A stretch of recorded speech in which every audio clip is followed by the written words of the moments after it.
ಪಾಕ್ ಆಟಗಾರನ ಆಕ್ರಮಣಕಾರಿ ವರ್ತನೆ, ಆಟಗಾರನಿಗೆ ವಾರ್ನಿಂಗ್.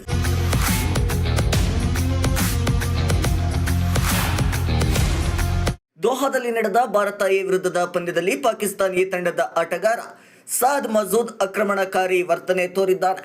ಈ ಪಂದ್ಯದಲ್ಲಿ ಮೊದಲು ಬ್ಯಾಟ್ ಮಾಡಿದ ಟೀಂ ಇಂಡಿಯಾ ಪರ ನಮನ್ದೀರ್ 3ನೇ ಕ್ರಮಾಂಕದಲ್ಲಿ ಕಣಕ್ಕಿಳಿದಿದ್ರು. ಬಿರುಸಿನ ಬ್ಯಾಟಿಂಗ್ನೊಂದಿಗೆ ಗಮನ ಸೆಳೆದ ನಮನ್ ಕೇವಲ 19 ಎಸೆತಗಳಲ್ಲಿ 1 6 ಹಾಗೂ 6 4ಗಳಿಂದ 35 ರನ್ ಬಾರಿಸಿದ್ರು. ಈ ವೇಳೆ ದಾಳಿಗಿಳಿದ ಸಾದ್ ಮಸೂದ್ ಎಸೆತದಲ್ಲಿ ಭರ್ಜರಿ ಹೊಡೆತಕ್ಕೆ ಮುಂದಾಗಿ ಫ್ರಂಟ್ ಫೀಲ್ಡರ್ಗೆ ಕ್ಯಾಚ್ ನೀಡಿದ್ರು. ಇತ್ತ ಡೇಂಜರಸ್ ನಮನ್ದೀರ್ ವಿಕೆಟ್ ಸಿಗುತ್ತಿದ್ದಂತೆ ಸಾದ್ ಮಸೂದ್ ದಾಟು ಎನ್ನುವಂತೆ ಕೈಸನ್ನೆ ಮಾಡಿ ಆಕ್ರಮಣಕಾರಿ ವರ್ತನೆ ತೋರಿದ್ರು.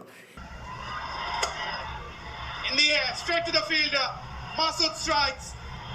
Namandir is gone. A bit of aggression from the bowler.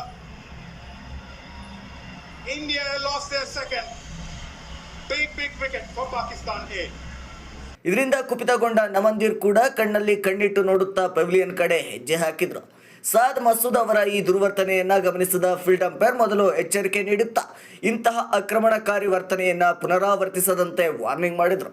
ಇದೀಗ ಪಾಕಿಸ್ತಾನ ತಂಡದ ಯುವ ಆಟಗಾರನ ಆಕ್ರಮಣಕಾರಿ ವರ್ತನೆಯ ವಿಡಿಯೋ ಸೋಷಿಯಲ್ ಮೀಡಿಯಾದಲ್ಲಿ ವೈರಲ್ ಆಗಿದೆ. ಇನ್ನು ಈ ಪಂದ್ಯದಲ್ಲಿ ಮೊದಲು ಬ್ಯಾಟ್ ಮಾಡಿದ ಭಾರತ ಎ ತಂಡವು 19 ಓವರ್ಗಳಲ್ಲಿ 136 ರನ್ ಗಳಿಸಿ ಆಲ್ಔಟ್ ಆಗಿದೆ. ಈ ಗುರಿಯನ್ನು 13.2 ಓವರ್ಗಳಲ್ಲಿ ಚೇಸ್ ಮಾಡಿ ಪಾಕಿಸ್ತಾನ ಎ ತಂಡ 8 ವಿಕೆಟ್ಗಳಿಂದ ಭರ್ಜರಿ ಜಯ ಸಾಧಿಸಿದೆ. ಇದಾಗಿತ್ತು ಕ್ಷಣದ ಅಪ್ಡೇಟ್ಸ್. ಮತ್ತಷ್ಟು ಅಪ್ಡೇಟ್ಸ್ಗಾಗಿ ನೋಡ್ತಾ ಇರಿ ಫಸ್ಟ್ ಐ ಟಿವಿ ನ್ಯೂಸ್.